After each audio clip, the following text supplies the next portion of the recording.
You have two options in this life. You either become the storm, or you stand there shivering as timidity claws at you with bare hands. There is no middle ground.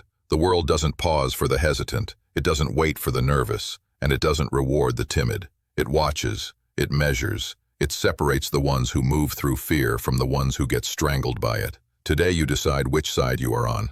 Timidity is not soft, it is vicious. It wraps itself around your throat every time you want to speak up. It grips your spine every time you want to start. It digs its nails into your legs every time you think about going further. You call it overthinking. You call it caution. You call it being realistic. Stop lying to yourself. It is fear. It is timidity. And it is costing you a life you should already be living. Look at how it operates. You get an idea, a spark, a moment where you feel powerful. That's the storm waking up inside you. Then what happens? A voice appears. What if you fail? What will people say? What if you look stupid? What if you aren't ready? That is timidity clawing at you with bare hands, dragging you back into the small, safe, pathetic version of yourself that you've been hiding in for years. And every time you obey, you make that version stronger and the storm weaker. You think the storm is anger. You think the storm is reckless. It isn't. The storm is your raw, unapologetic drive to exist fully. The storm is the version of you that doesn't ask for permission. The storm is the you that walks into the room and doesn't shrink to make everyone else comfortable. The storm is the you that signs up, speaks up, shows up, and doesn't run when it gets hard. That storm is already inside you. Timidity has just been sitting on its chest. You are not losing to other people. You are losing to hesitation. You are losing to the moment between I should and I will. You are losing to the pause, the delay, the little flicker of doubt that you allow to grow into a full-blown story about why you can't. You don't need more talent. You don't need better genetics. You don't need a different past. You need to break that pause. You need to attack that hesitation with violence. You need to storm instead of flinch. Understand this. Courage is not the absence of fear. Courage is dragging fear by the throat while you move. Timidity tells you that you must wait until you feel confident. The storm doesn't wait. The storm moves first. You think the confident people started confident? No.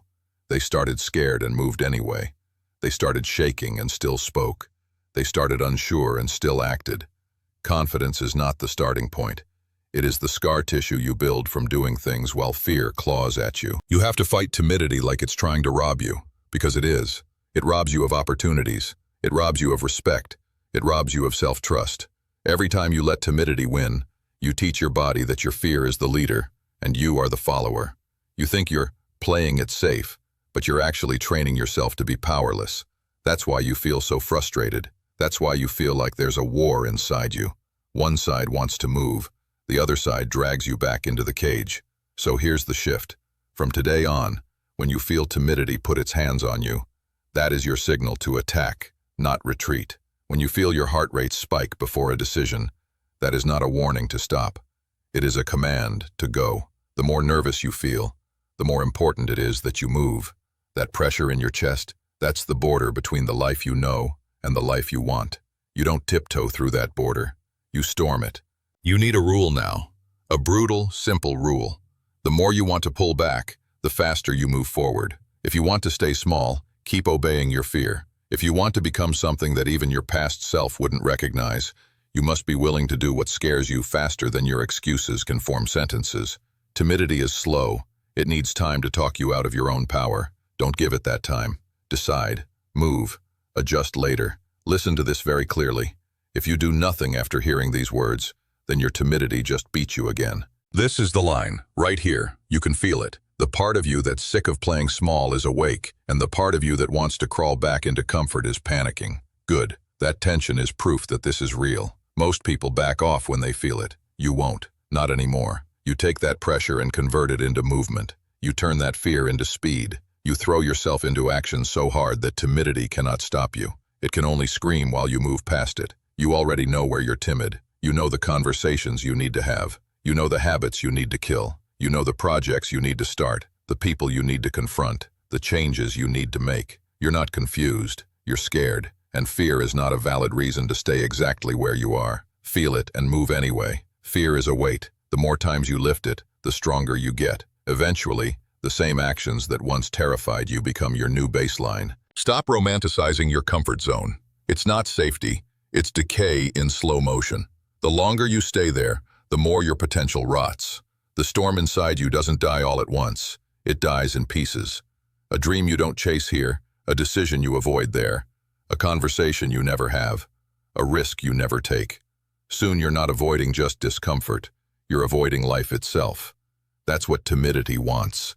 A quiet, obedient version of you that never threatens anything, never changes anything, never breaks any limits. But that's not who you are.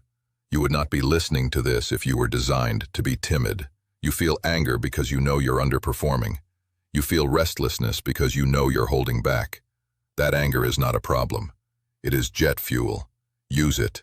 Let it harden your resolve. Let it push you to do something today that your timid self would never dare to touch. Use that rage not outward, but inward, against your excuses, your delays, your fear.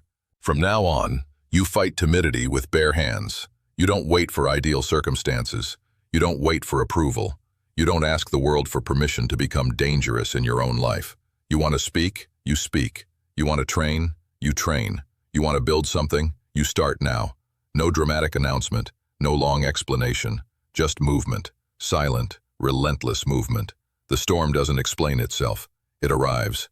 One day, sooner than you think, you will look back at this moment as the day you snapped, the day you stopped letting timidity choke you, the day you decided that your fear could scream all it wanted, but it would never again be allowed to steer. That version of you is built in the next hour, the next decision, the next action. Not next year, not next month, not when you feel ready. Now. So here is your command. Pick the thing you've been too timid to do and hit it today. Not partially, not gently. Take all the hesitation, all the insecurity, all the fear, and run straight through it. Make the call. Start the workout. Launch the project. Have the hard conversation. Do the thing that makes your heart race and your mind panic. Do it anyway. That is how you become the storm. Storm, or be timidity's victim. There is nothing in between. Stand up, move, attack. Prove to yourself right now that you are done living on your knees. Go do the thing you are afraid of today, and don't stop until timidity has nothing left to grab onto.